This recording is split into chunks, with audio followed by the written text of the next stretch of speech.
I'm sorry to hear about your mother, kid, but don't worry, you'll be joining her soon.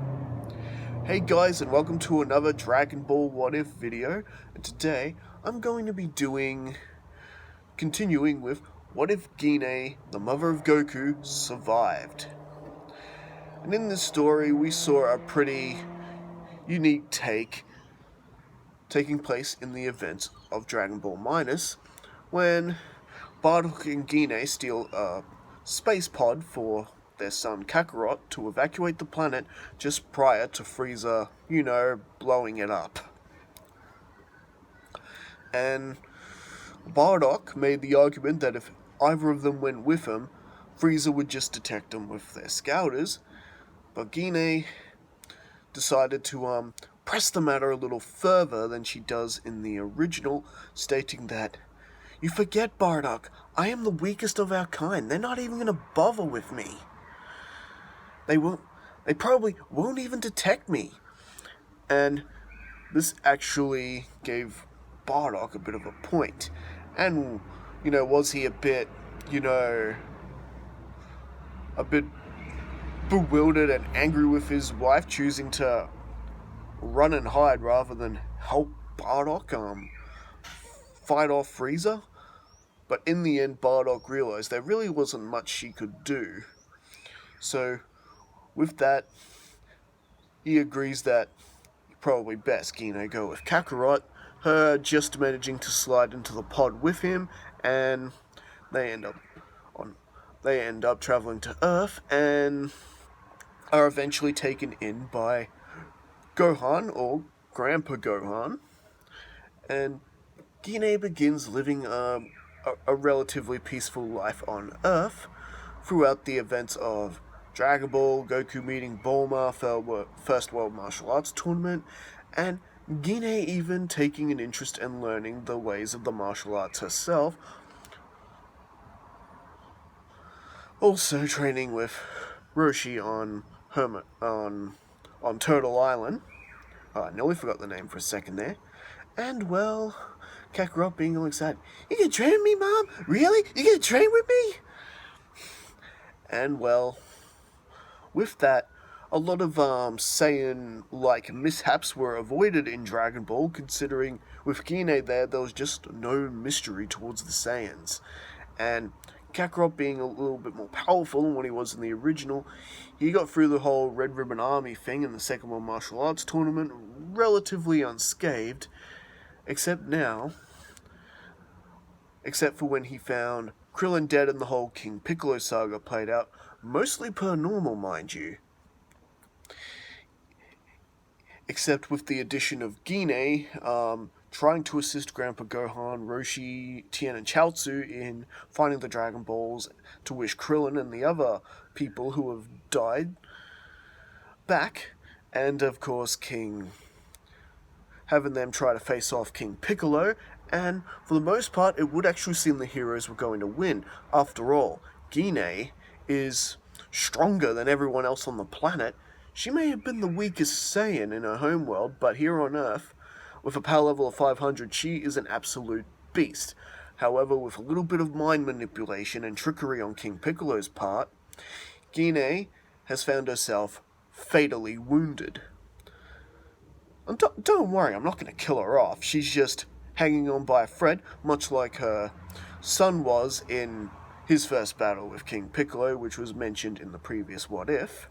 And that's exactly how he was able to trick her, tricking her into trying to sense her son's energy, who she couldn't because, like her at the moment, he was holding on by a thread and she just couldn't sense him, and Piccolo took advantage of her wandering mind, badly wounding her. And with the whole aftermath of that finishing and King Piccolo regaining his youth, destroying the dragon, Tien Shinhan took the wounded Gine and the also wounded Grandpa Gohan back to Kame House, where they're now nursing and licking their wounds, and the battle between Tien Shinhan and King Piccolo has begun, interrupting King Piccolo's plans to destroy West City and, killing Bulma's parents. and that pretty much that plays out as per normal, with Goku on his way right now after taking the Ultra Divine Water and finally being prepared to finish what he started. And well, with that, Gine has regained consciousness, and so has Grandpa Gohan, and her confidence has just taken a really huge dive at this point. I mean, losing to a Namekian, and just thinking about how she never really took Gohan's training seriously, and how she just feels, I have failed. I couldn't protect Roshi or Chaozu, and Tien's gone running off on his own. I failed Kakarot. I failed Krillin. Damn it! This is something she hoped that she would never have to feel again or go through again, since escaping her life with Lord Frieza, or under the influence of Lord Frieza. And, well, only thing that could really be done was Grandpa Gohan doing his best to sort of comfort Gine. None of this was your fault, you understand? King Piccolo is deceitful, manipulative, and a coward. He would have done anything to have won. Even I tried sensing Kakarot's energy when he said that. You're not the only one he fooled. And well, with that, Bulma, Yamcha, and Launch ultimately decide they're not going to do any. They're not just going to sit there and do nothing. They're going to try and stop King Piccolo as well. And they tell Grandpa Gohan Gine they're welcome to come along. And of course they do. Gine's still pretty much hurt and hobbling along, but she's taken a seat. And if it comes down to it, she will face King Piccolo again and finish him off for good this time. After all, she may have gotten a pretty good Zenkai boost after that deadly attack. And meanwhile, Tien Shinhan has done battle with Drum, and is pretty much on the losing side of defeating King Piccolo, when suddenly, out of nowhere, Tien Shinhan is rescued by Goku coming in on the flying Nimbus. It's you? You're supposed to be dead! Oh well, at least I took care of one of you monkeys. Tien, is it true about Master Roshi? Tien sorta nodding. I see. You take it easy now, Tien. This one is mine.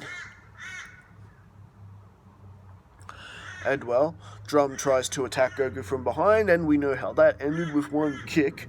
Drum is killed, and the whole battle towards King Piccolo and Goku starts and plays out pretty much per normal, and Bulma Yamcha, hearing it all on the radio, oh, this just in, we have an update of the battle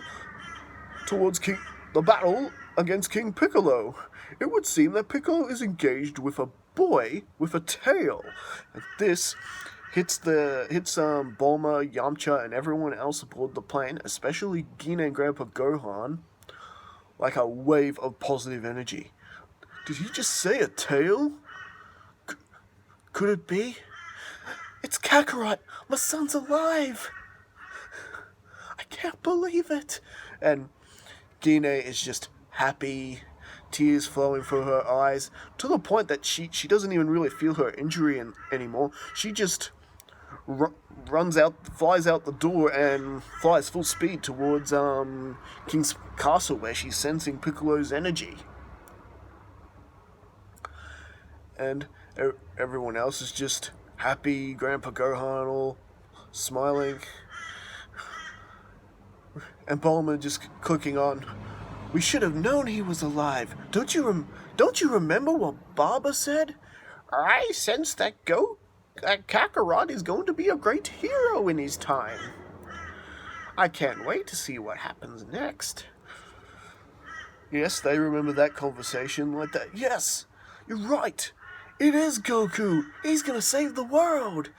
And, well, they're exactly right. Because the battle towards Goku and King Piccolo plays out exactly like it does in the original. With Goku doing his big power blast to the ground, doing a nice rocket punch through King Piccolo, and King Piccolo is defeated. And with the aftermath, we got this sort of hilarious moment. You know how Yajirobe catches Goku in the original timeline? Well, Yajirobe does attempt that again. However, he ends up missing Goku, and Goku's still flying towards the end of the canyon, which will be a fatal drop if he lands the way he's going to. But, oh no, I missed him. I can't watch. And suddenly, Gine swoops in, rescuing her son at the last second. And Goku sort of, eyes closed, expecting an impact, and he's just sort of opening to an upside down view of his mother. "Mom? Is that really you? You're alive! You're really alive!"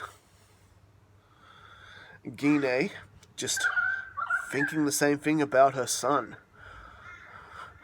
Eventually turning him the right way up and giving her son a big hug, tears running down her face.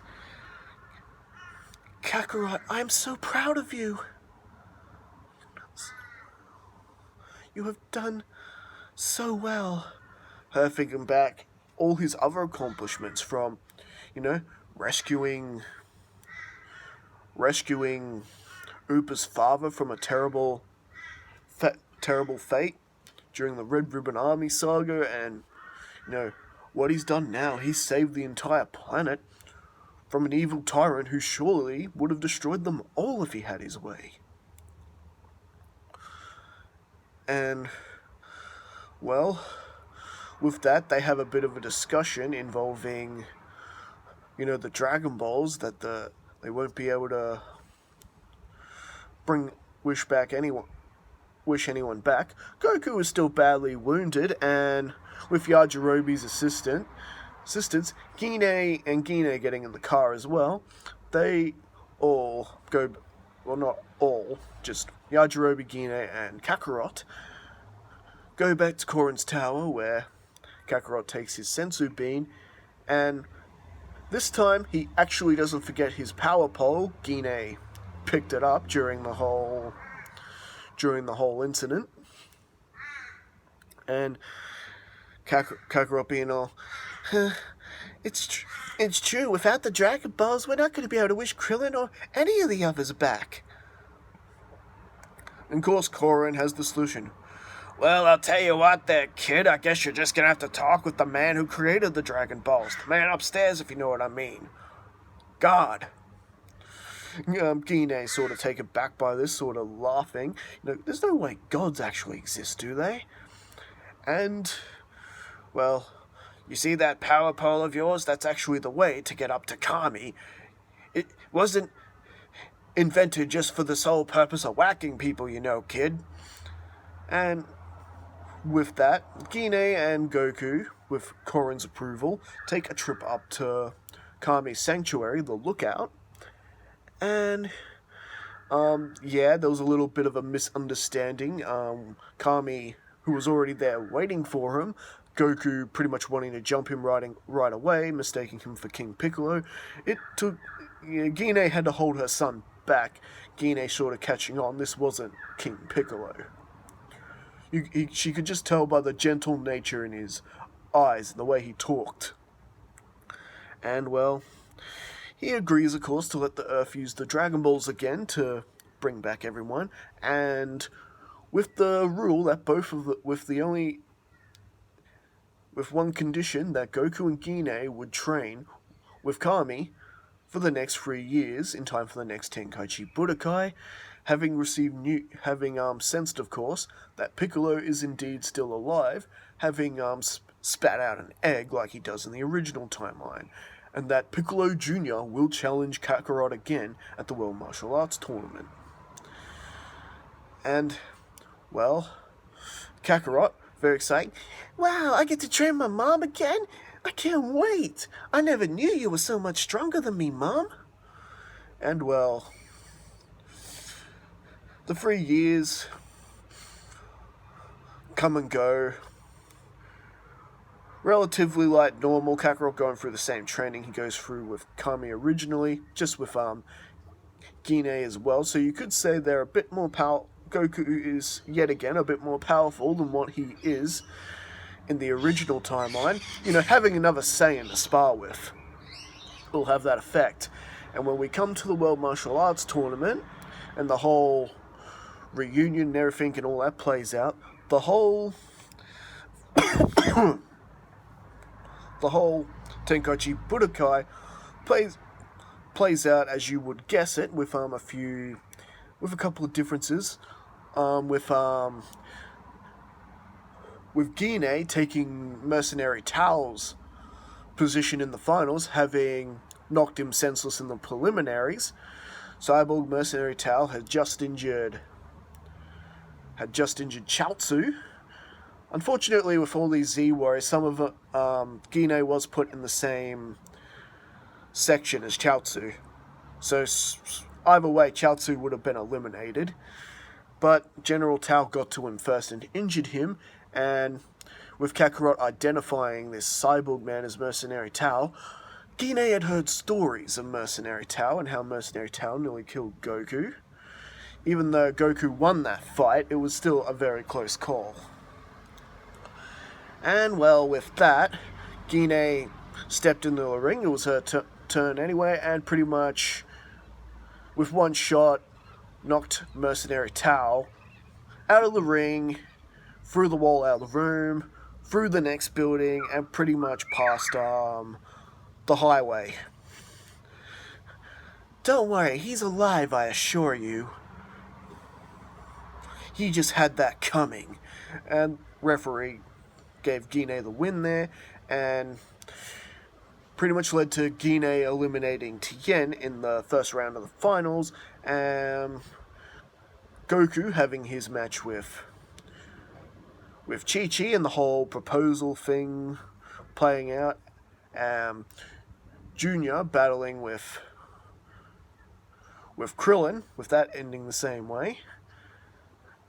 And we all know how Yamcha and Hero, the disguised Kami, played out, leading to the whole third rematch between mother and son. But this time, Gine was not pulling her punches or holding back in the slightest, for whoever faced Piccolo Jr. had to be the best one for the job, had to be the stronger one. And well, with that, Gine actually wins the fight. Gine actually wins, sending Goku out the ring, which was good because this meant that Kakarot would be safe from Piccolo Jr., at least for now. I'm sorry, Kakarot, I know you wanted to fight Junior, but trust me, this is for the best. But Kakarot, of course, is understanding. He just had fun, in that fight. And well, the match between Piccolo and Kami ended the same way, with Piccolo trapping Kami into the jar.